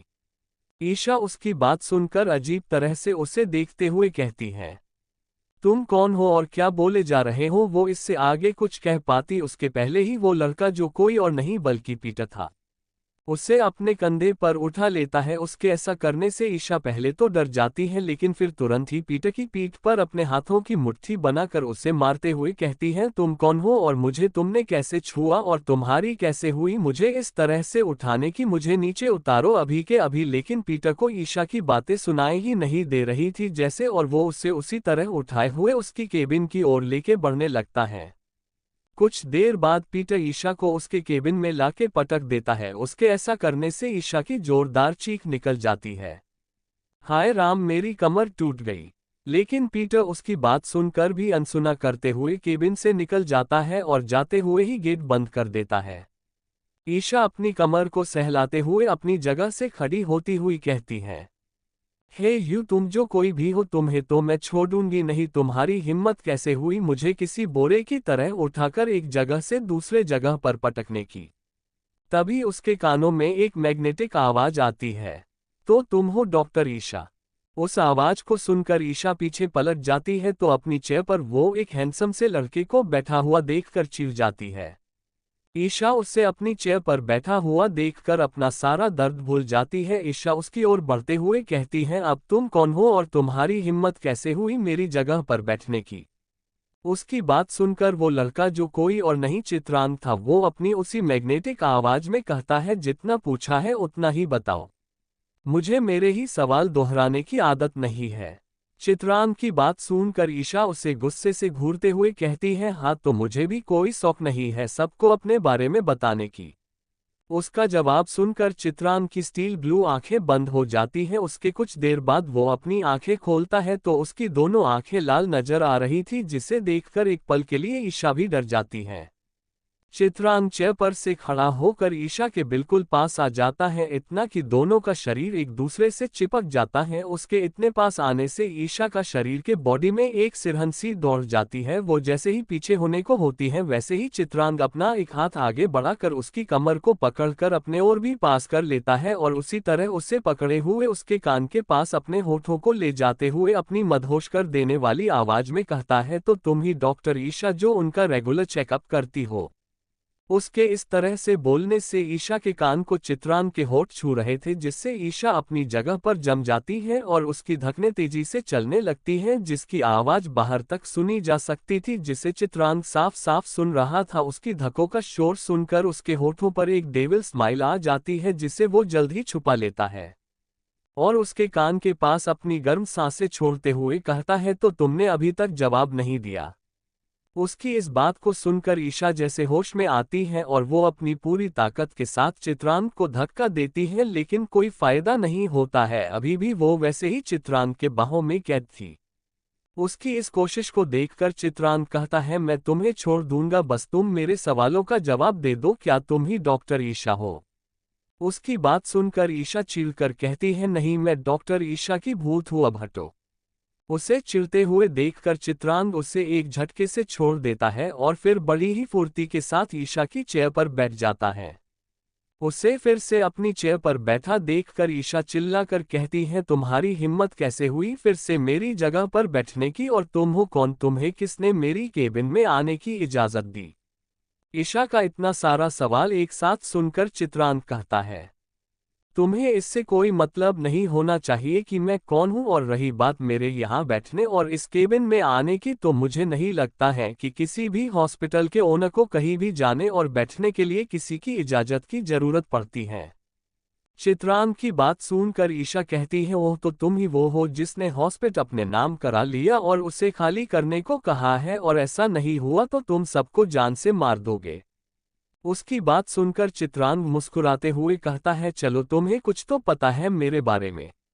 उसकी बात सुनकर ईशा अपना फोन निकालते हुए कहती है, मुझे तुम्हारे बारे में पता भी है और मुझे ये भी पता है तुम जैसे लोगों के साथ क्या करना चाहिए। इतना कह वो किसी को कॉल करती है और फोन स्पीकर पर रखकर इविल स्माइल करते हुए चित्रांग को देखती है। ईशा को कॉल करता देखकर चित्रांग एक नज़र उसके फोन पर डालता है जिस पर पुलिस शो कर रहा था, जिसे देखकर वो डेविल स्माइल के साथ ईशा को देखता है और अपनी जगह से एक झटके में खड़ा होकर ईशा के पास आ जाता है। फोन जैसे ही उठता है उधर से पुलिस ऑफिसर की आवाज आती है, हेलो। ऑफिसर की आवाज सुनकर ईशा जैसे ही हेलो बोलने जाती है वैसे ही चित्रांग अपने एक हाथ से उसे उसकी कमर से पकड़कर अपने पास खींचता है और दूसरे हाथ से उसका फोन पकड़कर उसके बोलने से पहले ही उसके होठों को अपने होठों में कैप्चर कर लेता है। उसके ऐसा करने से ईशा अपनी गोल गोल आंखों को बढ़ाकर उसे आश्चर्य से देखने लगती है, जबकि चित्रांग उसे इस तरह देखकर किस करने लगता है। चित्रांग ईशा के होठों को लीक और सक करने लगता है। उसके ऐसा करने से ईशा के हाथ से फोन छूटकर गिर जाता है। फोन के गिरने की आवाज सुनकर चित्रांग ईशा के होठों पर बाइट करके उसे छोड़ देता है और उसके फोन को उठाकर अपने पॉकेट में रख लेता है। उसके छोड़ते ही ईशा अपने हाथों से अपने होठों को छूते हुए कहती है, यू मेंटल, तुम्हारी हिम्मत कैसे हुई मुझे किस करने की? उसकी बात सुनकर चित्रांग अपनी भवें सिकोड़कर तुरंत एक बार फिर ईशा के होठों पर झुककर किस कर लेता है। उसके बाद उसे देखते हुए कहता है, ऐसे ही। उसे फिर से खुद को किस करते हुए देखकर ईशा गुस्से से चिल्लाते हुए कहती है, तुमने मेरी पहली तो पहली दूसरी किस भी चुरा ली। इतना कह वो अपने होठों को अपने हाथों से छिपा लेती है। खुद के होठों को छिपाता देख चित्रांग ईशा से कहता है, अब इसका कोई फायदा नहीं है, मुझे जो चाहिए था वो मैंने ले लिया। अब सीधे मैं काम की बात पर आता हूँ। तुम्हें सिर्फ सिया नाम के पेशेंट का चेकअप करना है अच्छे से, क्योंकि वो तुमसे ही अपना रेगुलर चेकअप कराने आती है। अगर ऐसा नहीं होता तो मैं तुम्हें भी इस हॉस्पिटल से बाहर फेंकवा देता, समझी? ईशा सिया का नाम सुनकर चौंक जाती है और उसके चेहरे के एक्सप्रेशन भी बदल जाते हैं, जिन्हें वो तुरंत नॉर्मल कर लेती है। चित्रांग ईशा को देख जाते हुए कहता है, तुम्हें बस जितना कहा है उतना ही करना, अगर इससे कुछ भी ज्यादा करने का सोचा तो तुम उसके बाद कुछ सोचने के लायक भी नहीं बचाएगी। इतना कह वो अपनी आई विंक करता है और केबिन से निकल जाता है। उसके जाते ही ईशा होश में आती है। टेबल पर रखे लैंडलाइन को देखते हुए कहती है, मुझे उसे इस बारे में बताना होगा। इतना कह वो जैसे ही लैंडलाइन के पास जाती है तो पाती है उसके वायर किसी ने काट दिए थे, जिसे देख ईशा गुस्से से चिल्लाते हुए कहती है, मैं तुम्हें छोड़ूंगी नहीं, तुम जो कोई भी हो और तुम्हें पता भी नहीं, तुम अनजाने में ही किसी और से भी पंगा ले रहे हो। अगर मैं जिस सिया के बारे में सोच रही हूँ अगर वो वही हुई तो फिर तुम भी बहुत पछताने वाले हो, क्योंकि सिया को कोई उसके अलावा उस नज़र से देखे उसे जरा भी पसंद नहीं है, क्योंकि सिया सिर्फ और सिर्फ उसकी ही है। फ्लैशबैक एंड ईशा ने ऐसा क्यों कहा कि वो इस हॉस्पिटल में सिर्फ और सिर्फ सिया का ही चेकअप करने आती है और किसे सिया की हेल्थ के बारे में बताती है? ईशा ने ऐसा क्यों कहा कि सिया सिर्फ और सिर्फ उसकी है और वो किसकी बात कर रही थी? चित्रांग ने अनजाने में ही किससे पंगा ले लिया। चैप्टर 39 बॉस आ गए, अब हमें कोई नहीं बचा सकता है। वैदिक ने देखा सिया को किसी लड़के के साथ। ईशा को अपनी जगह पर खड़ा होकर कुछ सोचता हुआ देखकर चित्रांग उसे घूरते हुए कहता है, क्या तुम यहीं से खड़े होकर ही उनका चेकअप करने वाली हो, या फिर तुम डॉक्टर होने का झूठा दिखावा करती हो लोगों को लूटने के लिए? चित्रांत की बात सुनकर ईशा अपने ख्यालों से बाहर आती है और चित्रांत को घूरते हुए सिया के पास चली जाती है। उसे इस तरह जाता देखकर चित्रांत हल्का सा मुस्कुरा देता है। दूसरी ओर हॉस्पिटल के बाहर एक कार से टिककर एक हैंडसम सा लड़का अपने चेहरे पर डर का भाव लिए खड़ा था। उसकी भी हाइट वीर के ही लगभग थी और उसके सामने वीर परेशानी से इधर उधर घूम रहा था, क्योंकि उसने बहुत कोशिश की थी हॉस्पिटल के अंदर जाने की, लेकिन वो नाकाम रहा। वो अभी इधर से उधर घूम ही रहा था कि तभी उसके सामने एक रोल्स रॉयस बहुत ही तेजी से रुकती है और ड्राइविंग सीट से एक दमदार पर्सनैलिटी शख्स निकलता है, जिसे देखकर कार से टेक लगा कर खड़ा लड़का डर जाता है और उसी तरह डरते हुए अपने मन में बोलता है, बॉस आ गए, अब हमें कोई नहीं बचा सकता है। वहीं मौजूद वीर उस शख्स को देखकर डरता तो है, लेकिन वो अपने चेहरे से ये बात जाहिर नहीं होने देता है। वो शख्स अपने तेज कदमों से चलते हुए उन दोनों के पास आता है और अपनी रोबेली आवाज में कहता है, जान को अंदर गए हुए कितना टाइम हुआ है। उस शख्स की आवाज सुनकर वीर जल्दी से हड़बड़ाते हुए कहता है, बॉस लगभग 30 मिनट होने वाले हैं और वो अभी तक बाहर नहीं आए हैं। मैंने बहुत कोशिश की अंदर जाने की, लेकिन मैं अंदर जाने में नाकाम रहा, इसलिए मैंने आपको कॉल किया। इतना कह वीर चुप हो जाता है और कुछ देर पहले क्या हुआ था उसे सोचने लगता है। वीर को जब तेजस का कॉल आया था तो दूसरी तरफ से तेजस ने उससे कहा था कि वीर सर, लेडी बॉस को अंदर जाने से रोको, क्योंकि हॉस्पिटल को आज किसी ने अचानक से ही खरीद लिया है और यह हॉस्पिटल खाली करने को बोला है। इस हॉस्पिटल में उसके लोगों के अलावा कोई भी नहीं है। शायद उसकी बात सुनकर वीर सिया को देखता है जो हॉस्पिटल के अंदर जा रही थी। उसे देखकर वो तेजस की बात को मजाक में लेके टाल देता है। उसके बाद वो आगे बढ़कर हॉस्पिटल में जाने वाला होता है कि उसे एक लड़का, जो कोई और नहीं बल्कि जॉनी ही था, उसे हॉस्पिटल बंद है बोलकर गेट अंदर से लॉक करके चला जाता है। उसके ऐसा करने से वीर का माथा ठनक जाता है और वो तेजस की बात सोचते हुए अपने मन में कहता है, तो क्या उसने सच कहा था? लेकिन ऐसा कैसे हो सकता है? अगर हॉस्पिटल बंद है तो वो अंदर कैसे जा सकती है? उसके बाद वीर बहुत कोशिश करता है अंदर जाके पता करने की। जब उसे कुछ समझ नहीं आता है तो वो तेजस को कॉल कर बताता है कि सिया अंदर है, लेकिन अब वो किसी को भी अंदर नहीं जाने दे रहे हैं। उसकी बात सुनकर तेजस उससे कहता है, वही रुकिए, मैं अभी आता हूँ। कुछ देर बाद तेजस भी वहां आ जाता है। उसके बाद दोनों हॉस्पिटल के अंदर जाने की कोशिश करते हैं, लेकिन कोई फायदा नहीं होता है। वीर तेजस से कहता है, मुझे कुछ गड़बड़ लग रहा है, कहीं वो किसी खतरे में तो नहीं है न? उसकी बात सुनकर तेजस की आंखें बड़ी बड़ी हो जाती हैं और वो उसी तरह से कहता है, अगर ऐसी बात है सर तो हमें बॉस को इन्फॉर्म करना होगा। अगर लेडी बॉस को कोई खतरा हुआ तो बॉस हमें छोड़ेंगे नहीं।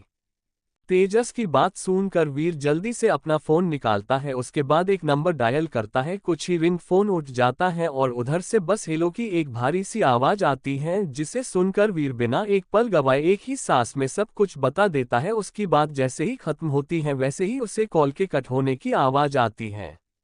वीर कॉल डिस्कनेक्ट की आवाज सुनकर लाचारी से तेजस की ओर देखते हुए कहता है, उन्होंने कुछ नहीं बोला।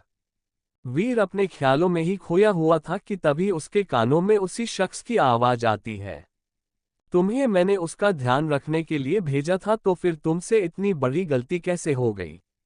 अगर मेरी जान को कुछ हुआ या उससे एक खरोच भी आई तो मैं तुम्हें इतने जख्म दूंगा कि तुम अपनी मौत की भीख मांगते फिरोगे, और ये वैदिक खुराना का तुमसे वादा है मिस्टर वीर। इतना कह वैदिक उसे अपनी हेजल ग्रीन आंखों से घूरता है, जो इस वक्त पूरी लाल हो गई थी। उसे देखकर ऐसा लग रहा था जैसे उसकी हेजल ग्रीन आंखों में खून उतर आया हो। वैदिक के घूरने से वीर सक पका जाता है और वो हकलाते हुए कहता है, अब हमें क्या करना चाहिए? वीर की बात सुनकर उसके पीछे खड़ा तेजस अपने मन में कहता है, ये वीर सर भी गजब करते हैं, बॉस से ही पूछ रहे हैं कि क्या करना चाहिए। वैदिक वीर की बात सुनकर बिना कोई जवाब दिए हॉस्पिटल के ओर अपना कदम बढ़ा देता है और उसके पीछे ही वीर और तेजस भी अपना कदम बढ़ा देते हैं। वैदिक जैसे ही कुछ कदम जाता है उसके पैर अचानक से रुक जाते हैं और वो हॉस्पिटल के गेट की ओर देखता है, जहां से सिया किसी लड़के का हाथ पकड़े हुए हॉस्पिटल में से निकल रही थी। इस नज़ारे को देखकर वैदिक की मुट्ठी कस जाती है और उसके पीछे खड़ा वीर सिया को किसी और के साथ देखकर हैरान हो जाता है, जबकि उसके विपरीत तेजस का मुंह खुला का खुला रह जाता है आश्चर्य से। वैदिक सिया को किसी और के साथ देखकर अपना कदम वापस कार की ओर मोड़ लेता है। वीर और तेजस भी उसके पीछे कार की ओर आने लगते हैं। तेजस जल्दी से आगे आकर पीछे की सीट का गेट खोलता है, जिसके बाद वैदिक उसके अंदर बैठ जाता है। वैदिक के बैठते ही तेजस जल्दी से ड्राइविंग सीट पर बैठ जाता है और वीर भी आके पैसेंजर सीट पर बैठ जाता है। तेजस जैसे ही कार स्टार्ट करने को होता है, उसके कानों में वैदिक की आवाज आती है, जान का पीछा करो। उसकी बात सुनकर तेजस हाँ में अपना सर हिला देता है। वहीं दूसरी ओर हॉस्पिटल के गेट के पास सिया चित्रांग के साथ अपना चेकअप कराकर बाहर आती है हॉस्पिटल से, और उसके पीछे ही जॉनी और पीटर भी थे। उसके बाद वो चित्रांग को देखती है, उसके बाद अपने उस हाथ को जिसे चित्रांग ने पकड़ रखा था। सिया उसे देखते हुए कहती है, चित्र अब तुम मेरा हाथ छोड़ेंगे? देखो अब हम हॉस्पिटल में से निकल गए हैं और अब मैं नहीं स्लिप करूंगी। उसकी बात सुनकर चित्रांग कुछ देर पहले हॉस्पिटल के अंदर जो हुआ उससे सोचने लगता है सिया, और वो सिया के चेकअप के बाद ईशा के केबिन से निकल रहे थे कि अचानक से सिया का पैर स्लिप हो जाता है, जिसके वजह से वो गिरने वाली होती है। लेकिन वो गिरती उसके पहले ही चित्रांग आगे बढ़कर उसे जल्दी से संभाल लेता है। तब से ही उसने सिया का हाथ थाम रखा था। उसे ऐसा लग रहा था वो जैसे ही सिया का हाथ छोड़ेगा तो वो फिर से गिर सकती है। सिया चित्रांग को खोया हुआ देखकर कहती है, चित्र क्या हुआ तुम्हें? तुम कहाँ खो गए? मेरा हाथ छोड़ेंगे? सिया की आवाज सुनकर चित्रांग सिया के हाथ को धीरे से छोड़ते हुए कहता है, सिस्टर संभाल कर चलना, अगर तुम गिर जाओगी तो तुम्हारे साथ साथ मेरे सिस्टर के बच्चों को भी चोट लग जाएगी, जो मुझे पसंद नहीं आएगी। उसकी बात सुनकर सिया हल्का सा मुस्कुरा देती है, जिसे देखकर चित्रांग भी हंस देता है। वो दोनों ही इस बात से अनजान थे कि कार में बैठा वैदिक उन दोनों को इस तरह से हंसते हुए देखकर एक तक बस चित्रांग को ही घूरे जा रहा था और साथ ही उसके उस हाथ को भी जिससे उसने सिया के हाथों को थामा था। सिया चित्रांग को देखते हुए कहती है, चित्र मैं तो तुमसे पूछना ही भूल गई थी, तुम यहाँ क्या कर रहे थे? मुझे जहाँ तक याद है तुम्हें इस वक्त अपनी शॉप पर होना चाहिए, ना कि यहाँ पर। क्या तुमने आज उसे बंद कर दिया है? चैप्टर 40 मामूली कैसे हो सकता, इसे तो बिग सिस्टर देता। सिया की बात सुनकर चित्रांग हड़बड़ा जाता है। उसे कुछ समझ ही नहीं आ रहा था कि वो क्या जवाब दे उसकी बातों को। उसे चुप देखकर सिया उससे फिर से सवाल करती है, क्या हुआ तुम्हें? तुम चुप क्यों हो गए? सिया की बात सुनकर चित्र कहता है, वो आज जॉनी का बर्थडे है न, इसलिए हमने आज छोटी सी पार्टी करने के बारे में सोचा है, और वो आपसे मिलना भी चाहता था कि वो आपको इनवाइट कर सके अपने पार्टी में, और मुझे पता था आज आप यहाँ आएंगी, इसलिए हम सब बस आपको सरप्राइज देने आए थे। उसके बाद वो जॉनी को देखते हुए कहता है न जॉनी? जॉनी जो उसके पीछे खड़ा खुद चित्रांग की बात सुनकर सदमे में आ गया था और उसी तरह से अपने मन में कहता है, मेरा ही बर्थडे है और मुझे ही नहीं पता है। लेकिन सिया जब उसे देखती है तो वो जल्दी से अपना सर हाँ में हिला देता है, क्योंकि उसे खुद ही समझ नहीं आ रहा था कि वो क्या जवाब दे। सिया जॉनी की ओर देखते हुए उसे विश करती है, हैप्पी बर्थडे जॉनी, जिसके जवाब में Johnny thank you big sister बोलता है।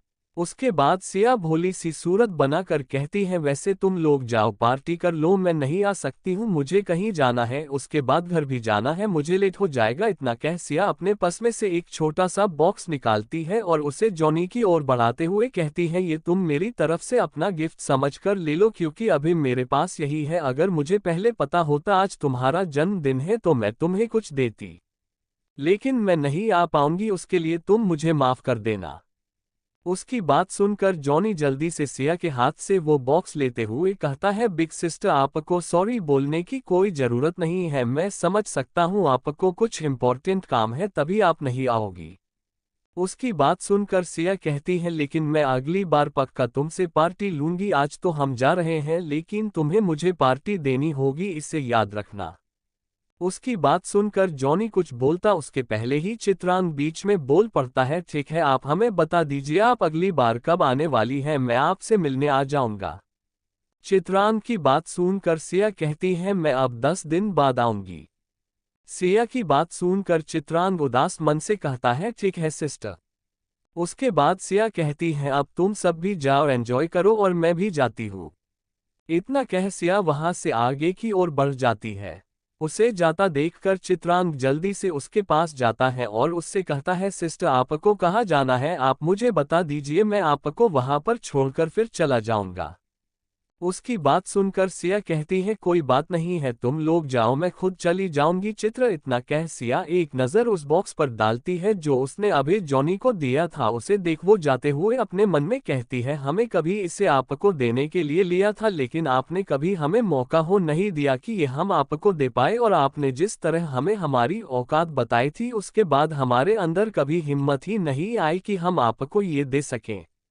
इतना कह सिया आगे की ओर बढ़ जाती है। उससे जाता देखकर चित्रांग कहता है, आज चाहे कुछ भी हो जाए सिस्टर, मैं पता लगा कर ही रहूंगा आप कहाँ रहती हो, और जीजा जी से भी मिलके ही रहूंगा। आप कुछ भी कर लीजिए, चाहे जितना बहाना बना लीजिए, मुझे पता चल जाता है आप झूठ बोल रही है, क्योंकि मैं एक नज़र में लोगों के चेहरे को देखकर बता सकता हूँ कि वो झूठ बोल रहा है या नहीं।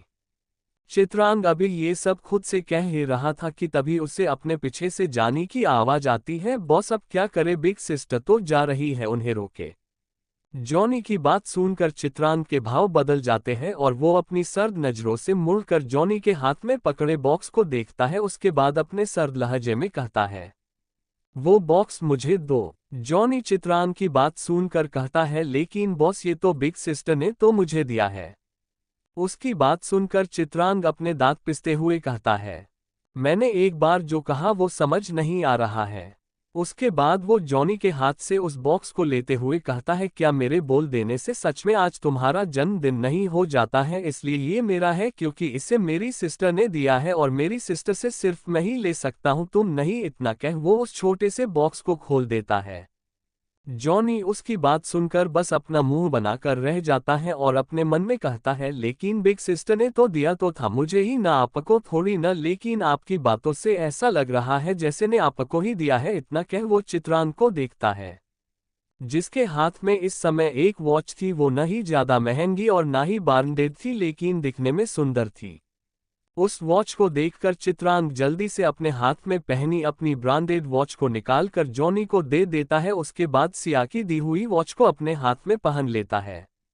चित्रांग वॉच को अपने कलाइयों में देखकर कहता है, अब परफेक्ट है। चित्रांग को देखकर पीटर अपने मन में सवाल करता है खुद से ही, बॉस तुम क्या करता है, मामूली सी वॉच के लिए इतनी महंगी वॉच इस जॉनी को दे देता। फिर अपने मन में खुद ही जवाब देते हुए कहता है, नहीं नहीं, ये मामूली कैसे हो सकता, इसे तो बिग सिस्टर देता। उसके विपरीत जॉनी भी अपने ख्यालों में खोया हुआ था। तभी दोनों के कानों में चित्रांग की आवाज आती है, कार निकालो और उनका पीछा करो। उसकी बात सुनकर कर दोनों जल्दी से होश में आते हैं और अपने काम पर लग जाते हैं। Thank you. आपको नोवेल कैसा लगा कमेंट करें। नेक्स्ट पार्ट देखने के लिए चैनल को सब्सक्राइब करें। Thank you.